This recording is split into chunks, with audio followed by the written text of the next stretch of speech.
નમસ્કાર, આપ જોઈ રહ્યા છો નેશન પ્લસ ન્યૂઝ. હું છું આપની સાથે હેતલ ભગત. સુરત શહેરમાં રહેતા એક મૂળ અફઘાનિસ્તાનના નાગરિક વિરુદ્ધ ચોક બજાર પોલીસ સ્ટેશનમાં ગંભીર ગુનો નોંધાયો છે. આરોપી પર ભારતીય નાગરિકતા સ્થાપિત કરવા માટે નકલી જન્મ પ્રમાણપત્ર બનાવી તેના આધારે ખોટી રીતે ભારતીય પાસપોર્ટ, આધાર કાર્ડ, પાન કાર્ડ અને ચૂંટણી કાર્ડ જેવા મહત્વના દસ્તાવેજો મેળવવાનો આરોપ છે. શ્રમ અધિકારીની કાર્યવાહી બાદ આ સમગ્ર કૌભાંડનો પર્દાફાશ થયો છે. સુરત શહેરમાંથી એક અફઘાનિસ્તાનનો નાગરિક બોગસ દસ્તાવેજોના આધારે ભારતીય પાસપોર્ટ બનાવવાના આરોપસર ઝડપાયો છે. આ વ્યક્તિએ ગેરકાયદેસર રીતે ભારતીય પાસપોર્ટ મેળવી લીધો હતો. આરોપી દિલ્હી, મહારાષ્ટ્ર સહિત ભારતના વિવિધ રાજ્યોમાં કપડાનો વેપાર કરતો હતો. સુરત પોલીસે બનાવટી દસ્તાવેજો અને ઓળખના ઉપયોગ દ્વારા થતા ગંભીર ગુનાનો પર્દાફાશ કર્યો છે. સુરત ક્રાઇમ બ્રાન્ચે એક અફઘાનિસ્તાનના નાગરિક મોહમ્મદ આમિર જાવેદ ખાનની ધરપકડ કરી છે, જેણે બોગસ ભારતીય દસ્તાવેજોના આધારે પાસપોર્ટ મેળવી લીધો હતો અને સુરતમાં કાપડનો વેપાર કરી રહ્યો હતો.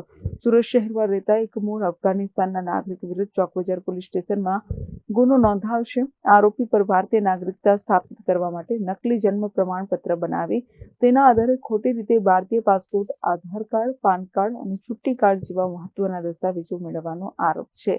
શ્રમ અધિકારીની કાર્યવાહી બાદ આ સમગ્ર કૌભાંડનો પર્દાફાશ થયો છે. પ્રાપ્ત માહિતી અનુસાર આરોપી મોહમ્મદ આમિર જાવેદ ખાન, ઉંમર વર્ષ 42, મૂળ અફઘાનિસ્તાનના કાબુલ સિટીનો રહેવાસી છે. હાલમાં તે સુરતના જહાંગીરપુરા વિસ્તારમાં મલબાર પ્લસ બિલ્ડિંગમાં રહે છે.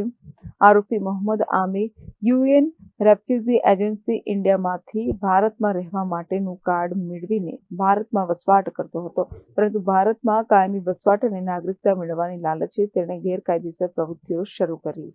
નકલી દસ્તાવેજો બનાવવાનું કાવતરું મોહમ્મદ આમિર જાવેદ ખાનને પોતે ભારતીય નાગરિક હોવાનું સાબિત કરવા માટે મહારાષ્ટ્ર રાજ્યના જાલના ખાતે રહેતા તેના મિત્ર અગજાન વોન્ટેડ આરોપી નામના ઇસમ સાથે મળીને એક કાવતરું રચ્યું.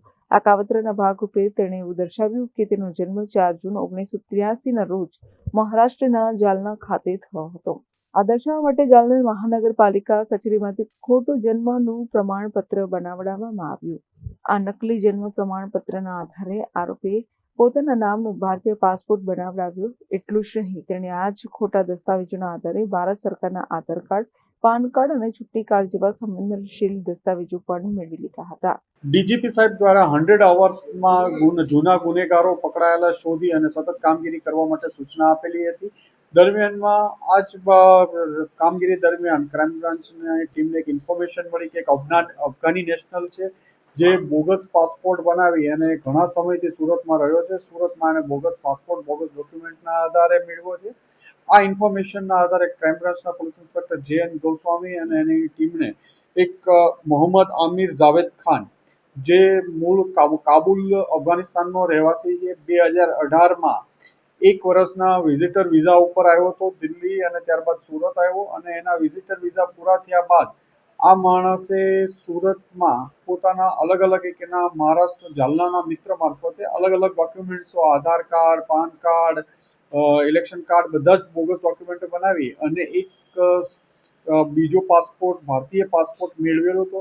આ ભારતીય પાસપોર્ટ મેળવ્યા બાદ પણ આ ભારતીય પાસપોર્ટ ઉપર યુએઈ, અફઘાનિસ્તાન એ ટ્રાવેલિંગ પણ કરી ચૂક્યો છે અને ગઈકાલે ક્રાઇમ બ્રાન્ચની ટીમે ઇન્ફોર્મેશનના આધારે એની ધરપકડ કરી છે. એની પાસેથી બોગસ પાસપોર્ટ અને બોગસ ડોક્યુમેન્ટો કબજે કરવામાં આવ્યા છે અને એને અહીંયા રહેવા પાછળનો ઈરાદો, ઇન્ટેન્શન, કેટલા ટાઈમથી અહીંયા રહેતો હતો, શું કામ કરતો હતો, કોના સંપર્કમાં હતો વગેરે બાબતો ઉપર એની પૂછતાછ ચાલુ છે.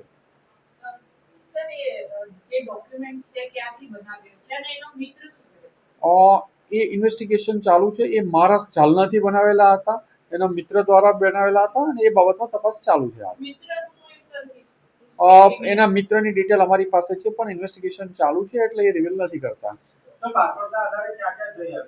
પાસપોર્ટના આધારે એ બે વાર યુએઈ ગયો, એકવાર યુએઈ થી અફઘાનિસ્તાન ગયો અને અફઘાનિસ્તાનથી પરત પાછો ઇન્ડિયા આવેલો છે. સુરતમાં આ કાપડનો ધંધો કરતો હતો. અહીંયા હોલસેલ માર્કેટમાંથી અલગ અલગ લોકો પાસેથી વેચી અને અન્ય રાજ્યોમાં, મહારાષ્ટ્ર અને દિલ્હી, અલગ અલગ રાજ્યોમાં કપડાં વેચતો હતો. અત્યાર સુધી એનું ફોર્સ પાસપોર્ટ બનાવી અહીંયા રહેવાનો મતલબ એ બાબતમાં એની તપાસ ચાલી રહી છે. અન્ય રાજ્યોમાં હતો તો ત્યાં કોને કોને મળતો હતો, શું કામ મળતો હતો, ધંધા સિવાય કોઈ અન્ય કારણોસર એ રોકાયેલો છે કે એ બાબતે પણ એની તપાસ ચાલુ છે. રિલેટિવ ફેમિલી પણ અહીંયા છે? હાલમાં એ રેકોર્ડ ઉપર અમને નથી મળ્યું. એકલો રહે છે જહાંગીરપુરા વિસ્તારમાં. સર રિફ્યુજી છે તો રિફ્યુજી કાર્ડ બનાવ્યું હતું ત્યાંથી કઈ રીતે રેફ્યુજી કાર્ડ માટે એને કાર્ડ બનાવેલું છે, રેફ્યુજી કાર્ડ, પણ એને સાથે સાથે ફોર્જ ડોક્યુમેન્ટ ઉપર ઇન્ડિયન પાસપોર્ટ મેળવી લીધો છે. ઇન્ડિયન પાસપોર્ટ મેળવ્યા ઉપર એને એના ઉપર ટ્રાવેલિંગ પણ કરી લીધું છે. 2 કન્ટ્રી અલગ અલગ જઈ પણ આવ્યો છે. સર એનું એક્ચ્યુઅલ નામ જ યુઝ કર્યું છે? હા, એકચ્યુઅલ નામ Mohammad Aamir. Report Nation Plus News Surat. સમાચારોનો સતત અપડેટ મેળવવા માટે અમારી નેશન પ્લસ ન્યૂઝની યુટ્યુબ ચેનલને સબસ્ક્રાઇબ કરો, બેલ આઇકન દબાવો અને જોડાયેલા રહો ફેસબુક, ઇન્સ્ટાગ્રામ અને ટ્વિટર પર.